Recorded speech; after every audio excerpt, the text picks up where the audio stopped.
Déjà, bienvenue à la finale du trophée Châteauneuf-du-Pape des jeunes sommeliers. Merci.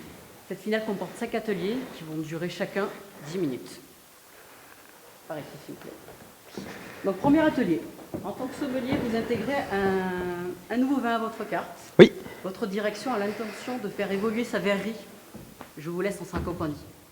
Entendu. Bonjour messieurs. Oui. On va 2 fois répéter la même pensée, puis bien assimiler ce que vous allez faire. Ok. Donc voici 4 modèles de verre. Servez-vous ce vin que vous avez devant vous dans chaque modèle. Après dégustation, choisissez le verre idéal, argumentez de façon complète et précise. Ok. Je vais répéter. Oui. Donc voici 4 modèles de verre.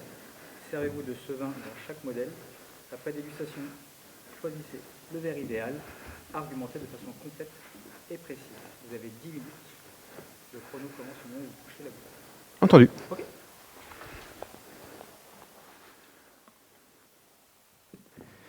Parfait. Tout d'abord, messieurs, merci de me proposer cet exercice. Donc, le Bosquet des Papes, sur l'appellation Châteauneuf-du-Pape, millésime 2019, la cuvée Chante-le-Merle, la cuvée Vieille Vigne.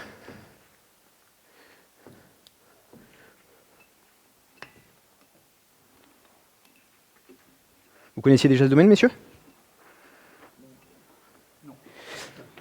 En fait, c'est un domaine emblématique de Châteauneuf-du-Pape qui est détenu par la famille Boiron, Nicolas Boiron plus précisément, qui est en fait un ancien joueur de rugby et qui s'est complètement reconverti dans le monde du vin.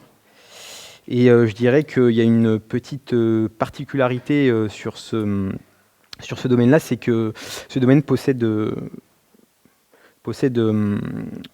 une parcelle qui est en fait vraiment au bord de l'étang de Courthézon. Et en fait, la parcelle est complètement inondée l'hiver. Voilà, c'est un petit peu la spécificité.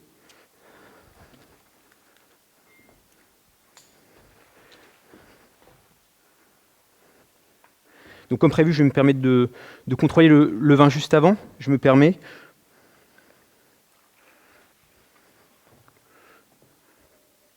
Parfait.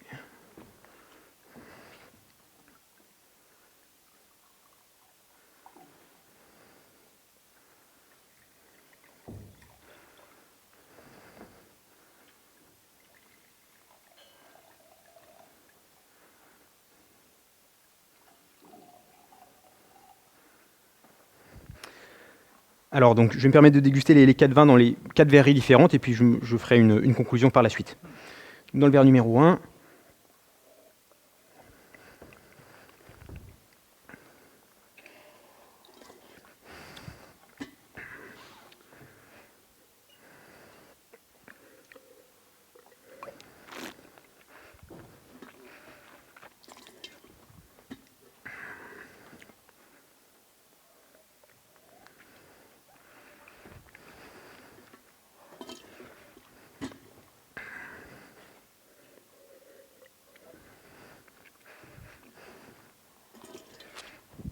je me permets de prendre une serviette. Parfait. Donc, après avoir goûté ce vin-là dans les 4 verreries différentes, je me permets des fois de parler du vin en lui-même. Voilà, quand même la signature du Bosquet des Papes et de cette cuvée-là, c'est qu'on est vraiment sur un millésime solaire. On sent un vin puissant avec de la matière, avec de la structure tannique, avec de la concentration, un vin ample, avec beaucoup de volume. Je me permets de faire ces dégustations et de choisir le verre numéro 2. Le verre numéro 2, pourquoi? Parce que justement, pour répondre à ce millésime solaire, je pense qu'une verrerie assez évasée pourrait répondre à ce vin, pardonnez-moi. Voilà, je pense que ça a besoin d'aération, ça a besoin d'ouverture pour qu'il s'exprime pleinement. Donc peut-être enlever le verre numéro 1, numéro 3, qui pour moi sont un petit peu trop fermés. Et le verre numéro 4, me semble-t-il qu'il ne répond pas à ce style de vin-là. Donc je vais procéder à la dégustation de ce vin-là, après avoir choisi ce vin. Donc un vin rouge de couleur rouge rubis, pardonnez-moi, avec un vin limpide, brillant et transparent, défini par un disque épais, justifié par des larmes épaisses qui coulent lentement le long de la paroi du verre. Donc en conclusion de l'examen visuel, voici donc un vin rouge qui semble encore jeune et sans défaut apparent. Je me permets de passer à la phase olfactive avant aération. Un premier net, de grande intensité. En termes d'arôme de famille, la famille de Frunard est dominant.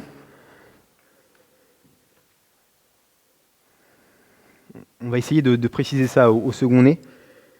Ouais, ce qui marque vraiment, c'est vraiment ce côté fruit compoté, cassis macéré, la mûre écrasée. Et j'ajouterai le fruit fortifié également. Vraiment ce côté pruneau à l'eau de vie, qui marque vraiment cette richesse qui est, pour moi, définie dans ce vin-là. Donc voilà, en conclusion de l'examen olfactif, voilà une gamme aromatique qui confirme en fait la phase visuelle, à savoir un vin rouge qui semble encore jeune, voilà, et qui nous invite à poursuivre la dégustation.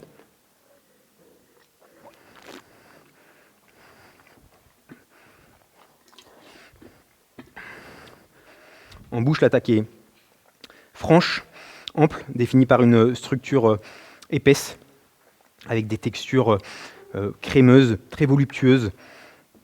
Il y a beaucoup de matière dans ce vin-là, des tanins pour moi qui demandent à s'assouplir un petit peu, mais justifiés par la jeunesse du vin. Un vin qui a quand même un bel équilibre. On a aussi cette sensation de très légère sucrosité qui ramène de la gourmandise. Vraiment ce style vraiment volumineux, ample, mais avec toujours ce fruit compoté, ce fruit gourmand, presque pulpeux, presque salivant.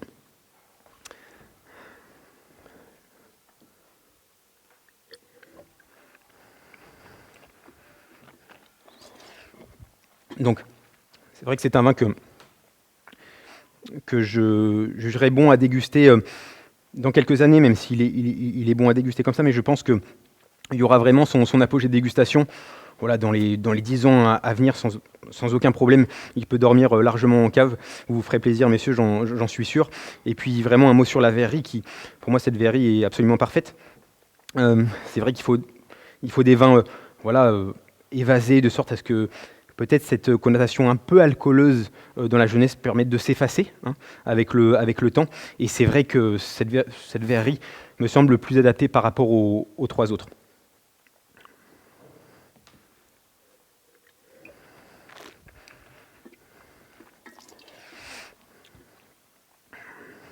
Un vin que je dégusterai entre 16 et 18 degrés. Un vin que j'aurais beaucoup de plaisir à déguster pour faire un accord local qui soit bien pensé, avec un bœuf fin gras du Mont Mézinc, qui a vraiment la particularité d'avoir des petites pointes minuscules de gras dans le bœuf, et en fait qui vient nourrir le bœuf, qui vient nourrir la viande. Et vraiment, on a ce résultat très moelleux, avec beaucoup de texture, vraiment ce côté très fondant du bœuf, où le gras a vraiment nourri cette viande pendant la cuisson, et surtout laqué au jus de myrtille d'Ardèche qui ferait un clin d'œil à la gamme aromatique du vin. Le tout serait accompagné, pourquoi pas, par un risotto d'épeautre de saule pour faire vraiment un accent local. Ça pourrait être un bel accord. Et puis, voilà, un autre accord mets et vins éventuellement. C'est vrai que ça marche bien avec les desserts autour du chocolat, mais chocolat noir très peu sucré. On a vraiment cette puissance, cette matière, cette structure naturelle du vin qui accompagnerait vraiment, voilà, pourquoi pas les papalines d'Avignon, qui est vraiment une signature d'ici, avec des coques en chocolat noir qui demandent un peu de puissance, un peu de matière. Ça peut être un bel accord, voilà, pour faire un clin d'œil local. Votre modèle, malheureusement, ce verre ne semble plus être disponible. Si vous avez un autre choix, vous pouvez le faire. Oui, bien sûr, monsieur, avec plaisir. Verre numéro 4, sans aucun doute. Je me permets de redéguster le vin.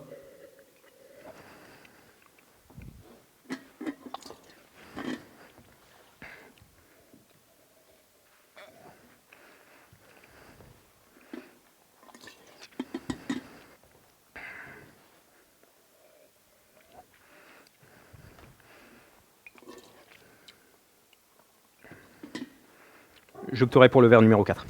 Voilà. Même justification que le verre numéro 2, c'est vrai qu'il est une forme un petit peu plus évasée, et vraiment, ça permettrait de libérer et surtout de déguster ce vin le plus rapidement possible à votre table.